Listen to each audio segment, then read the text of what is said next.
My plan was to continue with the series that we've been doing using our book, Why Buddhism is True. But as sometimes happens, it feels like everything has been overtaken by recent events. You all know what I'm talking about. The shooting in Parkland, Florida last Wednesday. So I'm going to be off topic. Got a new title up there. We'll see how that goes. And I'll start by saying that, and I'm pretty sure I'm not alone in feeling this way. I'm angry. I'm sad. And I'm really frustrated that this kind of violence continues to play out like clockwork in this country. I'm starting to get a bit of an inferiority complex because I look around and I'm thinking, what the heck is wrong with us? And so in addition to being angry and sad and frustrated, I'm disgusted. I'm disgusted with politicians on the payroll of the gun lobby who time and time again give us thoughts and prayers and then do nothing. And what I hear from people, what everybody wants to know, is what can we do right now? What is the most important thing that we can do right now in response to an atrocity? Personally, if it were within my power, I would like to immediately remove from office any politician who has taken a single dime from the gun lobby. But the earliest we can really get on that with any kind of real action is going to be this fall. That's when the elections are. By the way, though, if you want to know who those politicians are, there are websites out there that track that information. The amount of money that politicians receive from any lobbying group is tracked, and there are websites specific to money received by politicians from the gun lobby. You can do it by name, whatever works for you. It's a matter of public record still, for now, I hope. Find out if you want, and let your representative know what you think about that if you find your representative on that list. But again, the election is months away. So, what are we going to do today, right now? Well, I think we need to focus on what it is that we do best, what it is that we're about here. We say that we are a spiritual community. We focus on our spiritual practice, and I'm not talking about thoughts and prayers. We have to go way beyond that. For me, when I use the word spiritual, I'm referring to things that can't be reduced to simple, concrete, physical forms. For example, the true, the good, the beautiful, love, empathy, compassion, kindness. Ideas and values in general, for me, fall into the category of spiritual. That's our focus. That's our practice. All of those things exist. They're real, but I can't put them in a box and give them to you. I can't put them in liquid form and spray them on the general population. You know, it's that kind of thing that we have to practice. They're intangible. They have to be delivered in ways that are often challenging. They're real, but I can't give them to you because they originate in human consciousness at the level of thought. Now, ironically, last Wednesday, when the shootings happened, was both Valentine's Day, right, and the first day of Lent, Ash Wednesday. So I was thinking about our Unity co-founder, Charles Fillmore, who wrote a book called Keep a True Lent. And there was something very simple and very profound that he said in that book that I think is really pertinent to what's going on. He said this, he said, the greatest need of the human family is thought control. We're not talking about Big Brother from the outside implementing thought control. He's talking about self-control, dominion, mastery of our own thoughts. He considered that to be a spiritual crisis, this lack of thought control, and it still is. Which I think actually ties in rather well with what we've been talking about for the past month and a half, because one of the main goals of Buddhism is gaining mastery over our thought process. And we're doing that in order to cultivate greater empathy, compassion, loving kindness, and things like that, instead of causing more suffering in the world because of our unconscious fears and desires. And those unconscious fears and desires are the driving force behind the kind of violence we saw last week. And I'm not just talking about the shooter. I'm also talking about anyone who helped to enable him. Politicians, lobbyists, white supremacists, the gun industry, and even our surrounding culture with its warped value system. And I call it warped because we get these disturbing and conflicting messages constantly. We take them in, we tend to spread them unconsciously. Here's a few examples. We're encouraged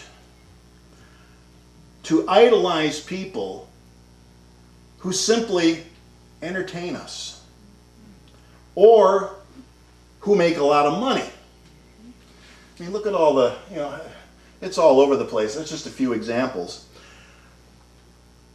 We're so easily distracted by these things that are absolutely unimportant that we have completely lost focus on the matters of life and death that we ought to be paying attention to at some level of depth.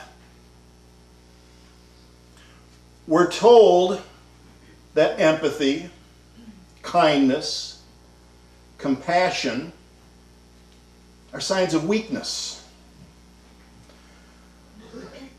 It seems like we're becoming collectively more cold, callous, and uncaring. Mental illness is still stigmatized, and we're told that it too is a sign of weakness.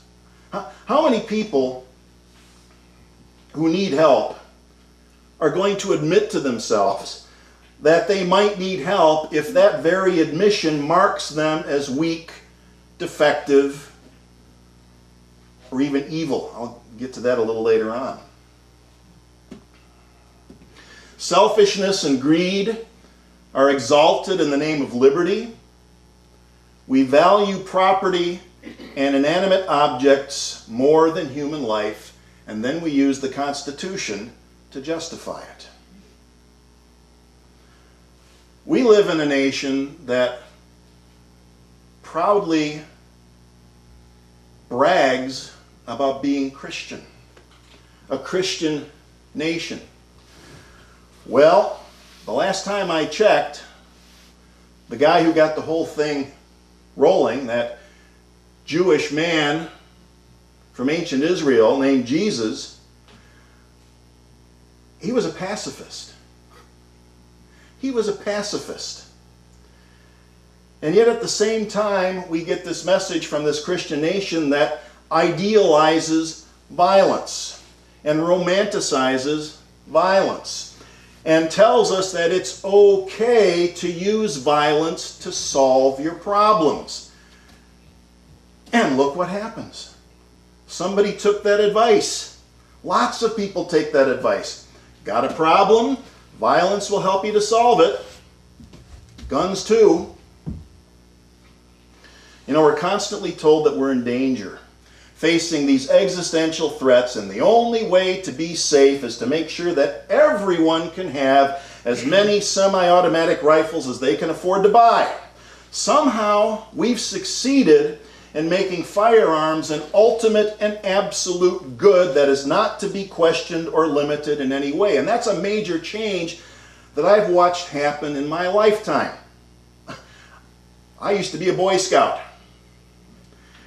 We learned how to shoot when we went to summer camp.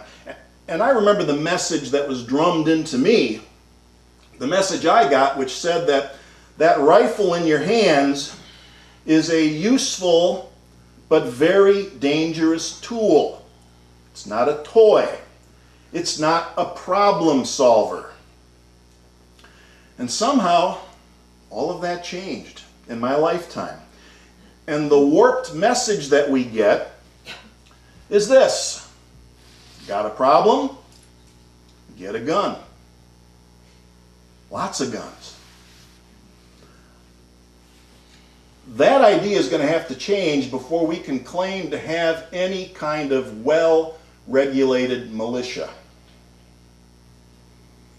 I mean, where does all that stuff come from? Those ideas, those warped values, they don't exist in a vacuum. They originate with people. They're products of the human thought process, and then they get passed along from person to person. They get embedded in consciousness so that they become subconscious or even unconscious, and then they work on shaping our worldview. Good ideas can work the same way, and they do, but we're focusing on the warped and harmful ones today because they're the problem. You know, it's like a virus. We're all familiar with viruses in this flu season. It's like a virus that gets passed on from host to host. They replicate along the way, and they can drive our behavior in ways that we're not usually aware of. Human beings create them, but after that it's like they seem to have a life of their own. They hijack our brains, they're infectious, they're parasitic. Now that's part of what we're up against here. When it comes to what happened in Florida last week, some form of regulation and legislation is going to be necessary to keep weapons of mass destruction from being so easily available, but that's not going to be enough. If we have these parasitic ideas that are sweeping through our culture, we have to address the warped value system as well. I know most of us here, all of us here, we're engaged in a spiritual practice that I know we all take seriously. And as part of that spiritual practice, we are developing for ourselves a healthy immune system. We're learning how to filter out the warped, dangerous, and harmful stuff. You know, at the start of the service, we talk about celebrating the true, the good, and the beautiful. That's our focus. It's a learning process. It involves discernment. It's an inside process designed to filter what comes into consciousness from the outside. It's something we do intentionally by making a decision to take every idea that comes along and we hold it up to the light of truth. We choose to do this work for ourselves, but we can't force it on others. We may be trying to wake up, but there are plenty of people who don't even know that that's an option. And we have to be careful not to be smug or even arrogant about it. We're doing the work, and anyone can be fooled. Anyone can be infected. No matter how smart we may actually be, anyone can get infected with an idea that ultimately turns out to be harmful. There's an author named Richard Brody, wrote a book called Virus of the Mind. This is what he said. He says, you don't immediately know whether the programming you get from a given mind virus is harmful or beneficial. Nobody ever joined a religious cult with the intention of getting brainwashed, moving to Guyana, and committing suicide. It happens. We can only do the best we can to work on our own immune system, try to set a good example for others to perhaps follow and maybe join us in that practice. But the other thing we can do is to start spreading ideas that counteract the warped and harmful stuff out there, because the best response to a bad idea is a better idea, right? People think that we can silence or somehow ban bad ideas. It's not going to happen. The best way to deal with a bad idea is to offer a better idea. It's not a quick fix. Hey, here's an idea. Let's stop idolizing people who entertain us or who make a spectacle out of wealth and conspicuous consumption. I don't care what Paris Kardashian or Eli Brady did last weekend. Let's focus on people who have ideas that really do something to reduce human suffering. Ideas that address matters of life and death, and then let's emphasize the ideas more than the person. Give credit where credit is due, but let's emphasize the ideas. Our ideas about violence, that has to change. And there once was a person in this country who had some really good ideas about violence, along with equality and justice, ideas that we might want to try to get back into circulation. This is the person who said, violence never brings permanent peace. It solves no social problem. It merely creates new and more complicated ones. Violence is impractical because it is a descending spiral ending in destruction for all. It is immoral because it seeks to humiliate the opponent rather than win his understanding. It seeks to annihilate rather than convert. Violence is immoral because it thrives on hatred rather than love. Now there's an idea that I'd like to see go viral. And then in the aftermath of these kinds of events, these shootings, the politicians go on TV and they somberly talk about evil and mental illness.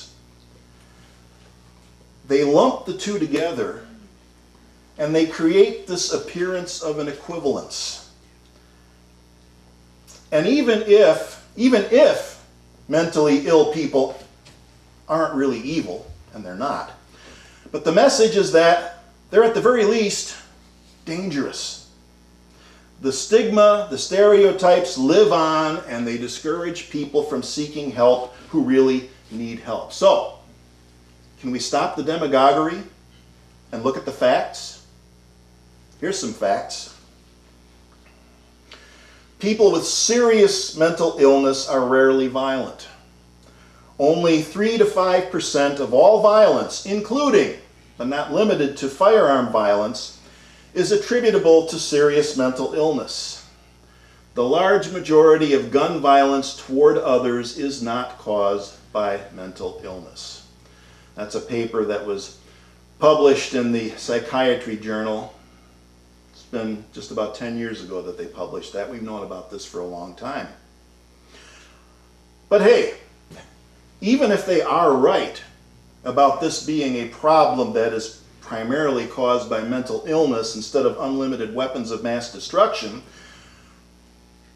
wouldn't the solution be to support programs to figure out what the heck is going on with mental illness in this country and maybe work on more effective treatment? And I'm sure that that's exactly what's going to happen, right? Well, if it doesn't, hold them accountable. A budget, as they say, is a moral document. It tells you what your values are. Finally, let's counteract this malicious notion that compassion and basic kindness are signs of weakness. Competition is a hallmark of capitalism. And it works great when you're trying to develop a product or invent things. The problem is that we now seem to apply it to everything.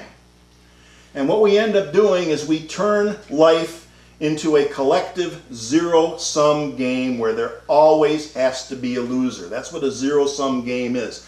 In order for me to win, you have to lose. You know, each week we talk about co-creating a world that works for all. Well, that's the kind of world that makes room for healthy competition and still values cooperation and collaboration.